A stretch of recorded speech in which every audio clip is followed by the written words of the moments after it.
Hello and welcome to the Prisma ORM Query Fundamentals course. My name is Xander. This tutorial is part of a whole course playlist, which you can access for free on YouTube. For deeper learning, the extended course is available for purchase at Udemy. You'll find all the resources and links in the video description. Don't forget to subscribe for weekly promotions, discounts, and Udemy course giveaways. To implement an endpoint that deletes a record from a model, we need to ensure that we handle any potential relationships and constraints. Now, the process of deleting here individual records from an individual table very much looks like the setup that we used for updating a record. We need to individually select a record and then go ahead and delete. So to do that, we're going to create this setup with query parameters. So we're going to require the client to send the ID. In this case, it could be the name, it could be anything else in the category table or whatever table you're using that's a unique field. But here we're going to use the primary key to identify an individual category, and then once we've extracted that, we can then go ahead and delete it. So the client will pass in the ID, the number for the category that needs to be deleted, and then we just need to find that category and make sure that it is unique. So here we can use on the category table, find unique.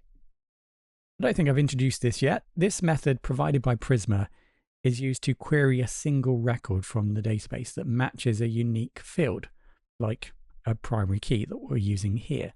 So we use find unique, and then we use the where condition and supply our condition. So the ID field in a record in the category table must match the category ID that's passed in via the query parameter by the client. So we're simply just going to extract a single record or find a single record in the category table. Now, if we don't find any records, then we probably want to return a 404 back to the client to tell them that that record doesn't exist. And of course, if it does exist, we'll go ahead and delete. So for that, we simply just need the delete method. So we specify the table, the delete method, and then the condition. So which category do we want to delete? Well, that's going to be based upon the ID that's passed in from the client. So we select the individual record, make sure that it is unique, and then go ahead and delete it. Now, unlike the other examples that we've worked through in this module, this endpoint doesn't return any data. It just simply returns a message. That's just an optional message. You might also include a 200 OK or 204 HTTP status for no content for when the resource is successfully deleted. That's entirely up to you. And as per normal, we're going to capture any errors, should there be any errors in the operations that we performed previously, and return a 400 or maybe a 500 status. So there we have a basic framework for deleting individual records. And of course, we can just swap out the tables, category table for another table. And of course, we can apply this to any of our tables that we have in our database. What is more critical here is that we understand the behavior. What is going to happen when we perform the delete command? Because we need to remember that we have defined onDelete options. And of course, if we didn't supply onDelete options in our Prisma schema, we need to remember that we have the no action as the default. So it does nothing when the reference record is deleted or updated. Right, so let's inspect the schema. Here in the category, remember we have a one-to-many relationship from category to product. Now if we look here, we haven't defined an onDelete option. So we're going to make the assumption that Prisma is going to use the default of no action. So let's take a look to see what happens when we delete a category that has related products. Right, so I have absolutely no idea what products are connected to categories, so we're probably going to need to work this out. At the moment, we don't have any endpoints that can return data, so we're probably going to need to, let's set up the Prisma Studio. So let's go into the commands here, open the preview. We should have some commands at the bottom of this list here will be the command we need to start Prisma Studio. Okay, so let's go over to our container, move into the Express container, go to exec, and then let's run Prisma Studio. So we should now have access to it. So I used that link in my browser, and you can now see we have Prisma Studio started. So let's take a look. So we have product. Looks like we've got 3 products. You may not have any products, in which case you just need to go into Swagger UI, go ahead, create some categories, create some products. So that's a process that you would need to take in order to get some data if you haven't already got some data in your database. All right, so I've got 3 products here, and you can see that they are all connected to category ID 1. If I go to category, I have one category. That's category number 1. You can see that's electronics. So it looks like that's good to go. So I'm going to try and delete category ID 1, and we're going to take a look to see what happens when we do that.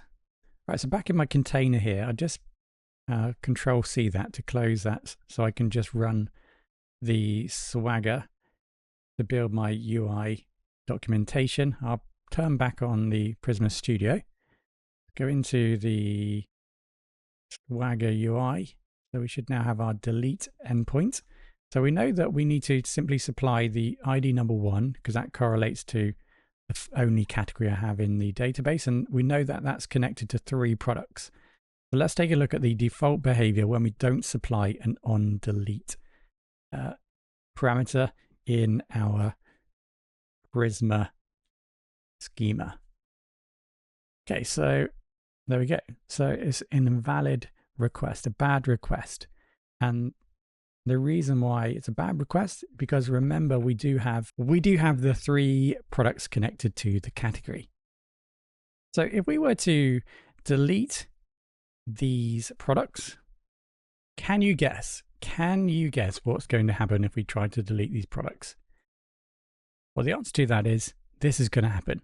And this is a very similar message to, it doesn't look similar, but I think it's a very similar message to what we received when we tried to delete the categories. Because what we need to remember is that in a previous tutorial, I created a new order. We need to remember this order is connected to products.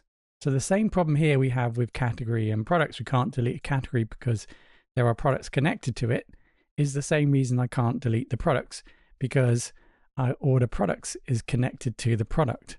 So if I delete the product, it would delete the order products connected to the order. So you can start to see how this becomes very complicated, potentially trying to do something very simple, delete a category, how that affects then the other components, other data in our database. So this is where you would need to plan out your design to ensure that you have appropriate onDelete options so that you can perform operations that are required to be performed on the data that you have in your database, so that the application maybe that is sending these requests is able to actually perform these operations. So if we were to, how might we do this? So it might be that we set it so that when we delete a category maybe associated to a product, the product, maybe we can set a default value for the product for the category ID for any products that was associated to the category we just deleted. Another option we have is active. So notice that some of these tables we have this is active. So instead of deleting, typically we would want to just remove or just make inactive so it cannot be used by the application, or maybe in this case seen by the customer, that particular category. And that can be used for multiple tables. So I can make product inactive and I can make category inactive. In real world terms, often we don't permanently delete records in the database. It's avoided for many different reasons. And we have this soft deletion approach, like for example, having this inactive option Boolean. Of course, if you really need to delete, then you ought to set up Cascade. So if we set Cascade, so if we were to now, and you can try this out yourself, I won't do it, but if you were to now change the product reference, the product foreign key, and add the onDelete. So to do that here, we just extend from the end and add onDelete Cascade. If we were to do that, it would mean potentially that when we delete a category, it cascades. So we delete the category and then any associated products. But obviously what we need to be careful of here is that we do have other relationships. So what would happen between products and the order product, for example?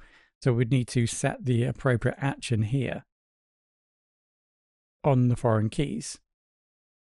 So there's a lot to think about here in your design to ensure that the appropriate action takes place when you do delete a record or records. Here we do have a valid endpoint. What you might like to do is explore the different options that are available and add them to foreign keys to explore how your data is deleted when you do use these different options. So there are many different considerations to think about when deleting records. What is a very simple activity of deleting a record in reality is something that needs careful planning and consideration. So I have introduced the idea of soft deletion using isActive flags, for example, and obviously hard deletion being a permanent removal of the record in the database. And we've seen different approaches using on delete with cascade, set null, or potentially not allowing deletion at all. In many real-world scenarios, we want to avoid deleting records permanently that are still relevant for auditing, reporting, or compliance by maybe considering using archiving instead.